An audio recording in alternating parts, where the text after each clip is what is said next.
chapter is extremely proud to provide our support to the Reclaiming the Sky Resiliency Essay Initiative. When we learned about this amazing contest that ultimately provides today's generation of employees with an opportunity to tell how they have learned from our generation of 9/11 heroes, profiled in the Reclaiming the Sky, we raised our hands high. Thank you, Carl, for that introduction, and Dick for the kind words and for the leadership out of the Northeast chapter, AAAE, joining with a whole collaborative of aviation partners to get this Reclaiming the Sky project going. Grateful to you. You see below, as Carl and Dick mentioned, Human Resiliency Institute at Fordham. I'm Tom Murphy. I'm the director of the Institute. First, I'd like to just acknowledge on the point about the courage of the aviation workers on 9/11 and in the aftermath to get the country going again. You see on the right there, and you might need to move your tiles a little bit to see the profile of Captain Terry Thames. He was a pilot for American Airlines. And as we know, on 9/11, Flight 77 left Washington, D.C., Dulles, on its way to Los Angeles. And it was hijacked and crashed into the Pentagon. The whole country was shut down for 4 days. And after 4 days, aviation playing a lead role to get the country going again, the airspace was opened up. And that plane that you see in the photo, that is the plane that would have been Flight 77 returning from Los Angeles to Dulles. It was the first flight back. And Captain Thames, as he pulled the plane to the gate, opened his window, and he put out that American flag in a very powerful statement about how the country would not be defeated, and aviation would not be defeated, and we as a people would not be defeated, and aviation was going to lead the way.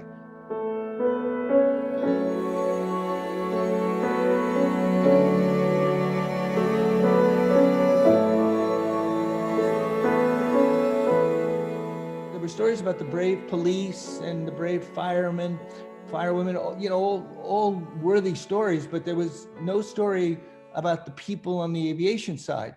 And so Reclaiming the Sky became the inside story of, as you see in the first bullet there, aviation workers. Boston, New York, Newark, Washington, D.C., ordinary Americans who came into work that day and rose up under the extraordinary circumstances of an attack on the country. They rose up not just that day, but then in the weeks and months and followed, to reclaim the sky, to take back hope, to show the way, to get America moving again. And we often hear the term never forget, but as it happens, time can go in. This is 20 years ago. Unless we come up with ways to take never forget and put it into action. And that's what this project is designed to do. Go take those principles of resiliency and courage and put them into a project that workers and students can use today.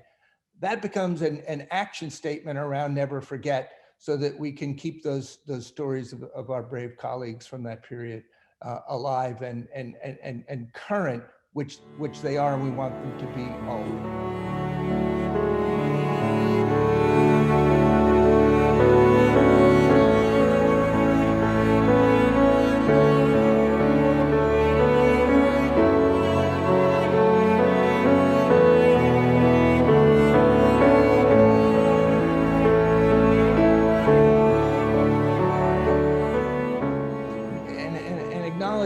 That COVID-19 is a different kind of crisis, a different kind of tragedy.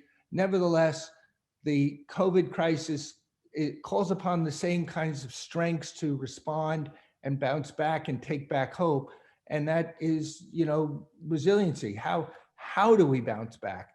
And our point, you heard, Carl and his introduction, and Dick acknowledged that the stories of the strength that the aviation workers in Boston, New York, Newark, Washington, up in the air and with the airlines, that the strengths that they reached down and found for themselves to bounce back from 9/11 can be the same strengths that people today can learn from and apply. So that's what we're seeking to do. The essay contest, and again, I encourage you to go to reclaimingthesky.com. You'll see all the details on it. But there are going to be 3 categories. One is for airport workers, And there'll be $1,000 prizes for each of the categories. And we're going to name the award in the airport category for Sue Bear, profiled in the book, certainly, whom we lost to cancer in 2016, and just, you know, a deep, deep loss for all of us. And so we want to make sure that we give Sue tribute in this project as well. So we're going to name the airport award in her name. The airline worker for the flight attendant and the pilot category will be named for Ken and Jennifer. And the student award, college and high school students will have the chance to compete and write an essay, will be named for Marianne and Jesus. And then there will be several honorable mention awards, and we'll name those for Betty Young. And saying that, as we get ready to wrap up, I did not want to make this too long today. I wanted to give you a sense of what this is, and then we'll record it so that folks can take it and share it out. But I do want to acknowledge, you know, how grateful I am personally for the support that some of the folks that I profile in the book, others who were centrally involved in 9/11, are providing for the project and have offered to become judges for us. And on the right, you see On My Watch, which is a book that Virginia Buckingham, who was the executive director of Massport, which ran Logan Airport, she wrote this book that came out last year about the inside story of what it was like to lead Logan through that crisis. And I'm not sure if Jenny is with us today, but if you are, Jenny, if you could unmute yourself and just acknowledge the courage that your workers in Boston showed. Hey, everybody. Hey, Tom. Thanks so much for having me. I'm just privileged, I think, to be part of this project. And it was an honor of a lifetime to lead the men and women at Logan Airport through 9/11 and to bring that airport back to operation, but also to support each other and to support the families of the flights who came to the airport looking for answers. And when we didn't have any, as you guys know, it was a shock and took a long time to understand what had happened. I love this project because I love that it not only honors the past, but it brings those lessons and those heroes into the present and into the future, which I think is so important. So I'm really looking forward to seeing the essays come forward and just to be part of this honor. Thank you. Thank you, Jenny. That's a wonderful point about the past and making it, you know, the present and into the future, because these stories, you know, are compelling. They can be instructive, and as you're right, they can be, you know, something that people today can use to help them meet challenges today. So thank you for being a judge. Very grateful to you for everything that you've done for aviation, and you know, I encourage folks to take a look at your book, which is a marvelous story of courage of a woman at the center of things and how you did it. So thank you for writing the book, and thank you for being a judge. I want to acknowledge also on the American Airline flight attendant side, Tony Nisley and Debbie Rowland are going to be judges. Tony was the flight service manager for the DCA base. The flight attendants on flight 77 were hers. When I say hers, they reported to her. They were her, you know, close friends, colleagues. But you know how it is. They're more than just people who report to her. They were family to her, and she just showed tremendous courage in terms of working with Debbie, another leader of the DCA base, to do projects to commemorate those who were lost. So Tony and Debbie are not with us today. That both of them are doing other jobs, but I did want to acknowledge them and acknowledge also the flight attendants from the United side. As I mentioned, the profits for the book go to, yes, the Betty Young Foundation, but also to the American Airline flight attendants. By the way, Debbie Rowland, before retiring, was the president of Wings, which is that American Airlines flight attendant charity. And then on the cause side, which is the flight attendant charity for United Airlines, both Eileen Amiano and Judy Greenspan are members of that, but also judges with us. And Judy is not with us today. She's still a hardworking flight attendant and is working today. She's vice president of CAUSE. We're very grateful to her for all of her help to get word out to the flight attendant community at United about this project. But I believe Eileen is there, and I just want to acknowledge Eileen because Eileen was a flight attendant supervisor on 9/11. She had been a long time United Airlines flight attendant, but by 9/11 she had moved into the supervisor ranks. And that morning she had coffee with, and part of one of the flight attendants she was training, CC Lyles, who then, after having coffee with Eileen that morning, got on Flight 93 and was on Flight 93 that crashed in Shanksville. And I'm not sure if Eileen is there, but I'd love to, give you a chance, Eileen, if you are, just to underscore the courage from the flight attendant side. Good morning, everyone. Lucky, privileged, and so grateful to be a part of this project as well. What we did afterwards still resonates to all of us at Newark. Our monument in Shanksville, which is not part of the National Monument, still stands, and we visit every 5 years. We are in the process, Judy and I are now in the process of getting ready to go out to Shanksville again on the 20th anniversary, putting together a bus trip in order to do that. But this is resurrecting a lot, Tom, to be a part of this, and thank you so much for including me.